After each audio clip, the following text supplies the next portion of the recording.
1 जनवरी 2003 की सुबह रितेश और उसके दोस्तों के साथ एक ऐसी घटना हुई जिसे वो आज तक याद करते हैं।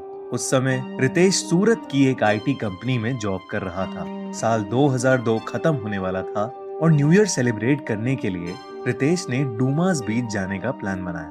31 की शाम को वो अपने 2 और दोस्तों को लेकर डूमास बीच के पास एक रिजॉर्ट पर पहुंचे, जहां न्यू ईयर की एक पार्टी चल रही थी। रिजॉर्ट के स्टाफ को कुछ पैसे देकर उन्होंने अपने लिए ड्रिंक्स का जुगाड़ भी कर लिया था। खूब जोरों शोरों से रिजॉर्ट में पार्टी करने के बाद वो समुद्र के किनारे बैठने डूमास बीच की ओर चले। रिजॉर्ट के एक वेटर ने उन्हें रोक के बताया कि डूमास बीच हॉन्टेड है और वहां रात में आत्माएं भटकती हैं और उनको वहां जाने से मना किया।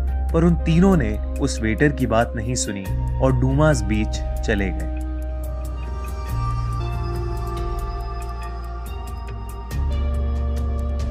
तीनों डूमास बीच पर बैठे हुए अपने हाथ में के ग्लास ड्रिंक लिए गप्पे मार रहे थे। डूमास बीच एकदम सुनसान थी और इन तीनों के अलावा दूर दूर तक वहां कोई नहीं था।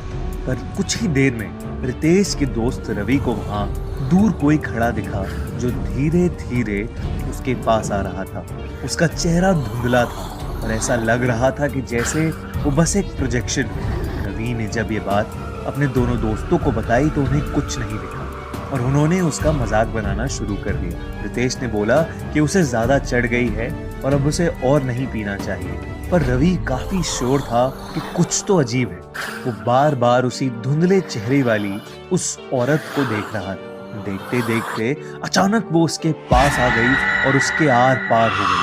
रवि को एकदम से काफी अनईजी लगने लगा और वो चक्कर खा के नीचे बैठ गया। रितेश ने उसे पानी पिलाया पर रवि की हालत और खराब होती जा रही थी। उसका शरीर गर्म पड़ने लगा और वो ठंड से कपकपाने लगा। उन्होंने वापस रिजॉर्ट जाने का सोचा पर रवि चलने की हालत में नहीं था। रितेश ने अपने दूसरे दोस्त पुनीत को रिजॉर्ट से पानी, दवाइयां और जैकेट लाने को कहा। जैसे ही पुनीत वहां से गया वैसे ही रितेश को किसी के रोने की आवाज आई। उसने देखा तो समुद्र के किनारे पर बैठी एक औरत नीचे मुंह करके रो रही थी। उसे भी समझ आ गया कि बीच पर और देर रुकना ठीक नहीं है। वो तुरंत कांपते हुए रवि को उठाने बढ़ा। जैसे ही रितेश ने रवि को खींचा, रवि ने कांपना बंद कर दिया और रितेश को बहुत जोर से पीछे धक्का दिया। रवि की आंखों में एक अजीब सी चमक थी। उसने गुस्से में रितेश को देखा, जिससे रितेश बहुत ज्यादा घबरा गया।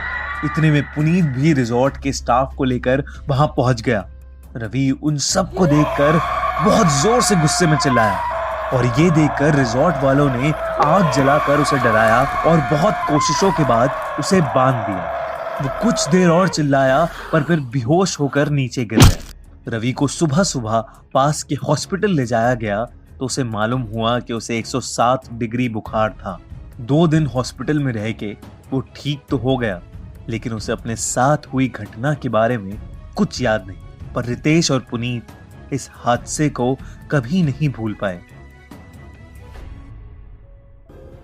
अगर आपको ये कहानी अच्छी लगी